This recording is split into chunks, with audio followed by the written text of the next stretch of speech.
2026चा GR वाचला आणि मग मनात प्रश्न असा पडला की सरकार जे आता चालू आहे आपल्या महाराष्ट्रामध्ये, ह्या सरकारने काय अव्वल दर्जाचा गांजा मारलाय का?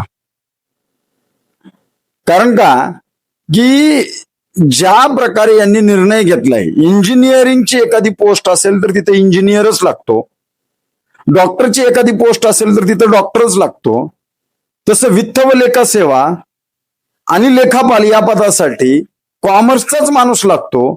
त्या ठिकाणी गव्हर्नमेंटने अध्यादेश काढला आणि त्या GR मध्ये असं सांगण्यात आलं की कोणत्याही पदवीचा माणूस त्या पदासाठी फॉर्म भरू शकतो. Any graduate. पहिली जी पदं कॉमर्सवाल्यांसाठी राखीव होते, ज्याला अकाउंटिंगचं नॉलेज आहे, ज्याला ऑडिटिंगचं नॉलेज आहे, ज्याला फायनान्शियल मॅनेजमेंटचं नॉलेज आहे, ज्याला टॅक्सेशनचं नॉलेज आहे, ह्या व्यक्तींना त्या पदावर बसवण्यात येत होतं किंवा त्यांना त्या पदाच्या फॉर्मसाठी पात्र होते ते उमेदवार. आता एनी डिग्री केले त्याच्यामध्ये. मग आम्ही जे कॉमर्समध्ये ज्ञान घेतोय 5-5, 7-7 वर्ष, 11वी पासून अकाउंटचं डेबिट क्रेडिट शिकतोय, हे जे बेसिक अकाउंट शिकतोय, ह्याचा शिकून जर काहीच फायदा नसेल तर सरकारने सरळ सरळ कॉमर्स स्ट्रीम बंद करावी.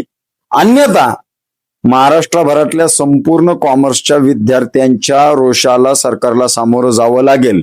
सरकारने जर तो GR परत बदलला नाही आणि ते कॉमर्सवाल्यांसाठीचे पद कॉमर्सवाल्यांनाच ठेवले नाहीत, वाणिज्य शाखेमधून जे विद्यार्थी जातील त्यांना पुढे शिकण्यात राहिलंच काय? मग शिकण्यात जे मोजके पद होते, सर्व पद तुम्ही त्याच्यामधले एनी ग्रॅज्युएटसाठी करून ठेवलेले आहेत. मोजकेच 2 पद जे होते कॉमर्सवाल्यांसाठी, त्या पदावरती जरी एनी ग्रॅज्युएट म्हणत असताल, नक्की तुमचा हेतू काय? ज्याला कॉमर्सचं नॉलेजच नाही त्या विद्यार्थ्याला तुम्ही तिथे नेऊन बसवत असताल आणि करोडोचे व्यवहार करण्याचे त्याचे हिशोब मांडायला सांगत असताल, तर तुमचा हेतू काय?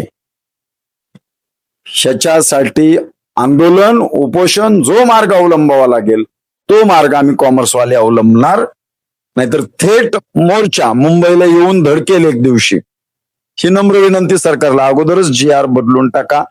कॉमर्सच्या विद्यार्थ्यांवरती अन्याय करू नका. धन्यवाद.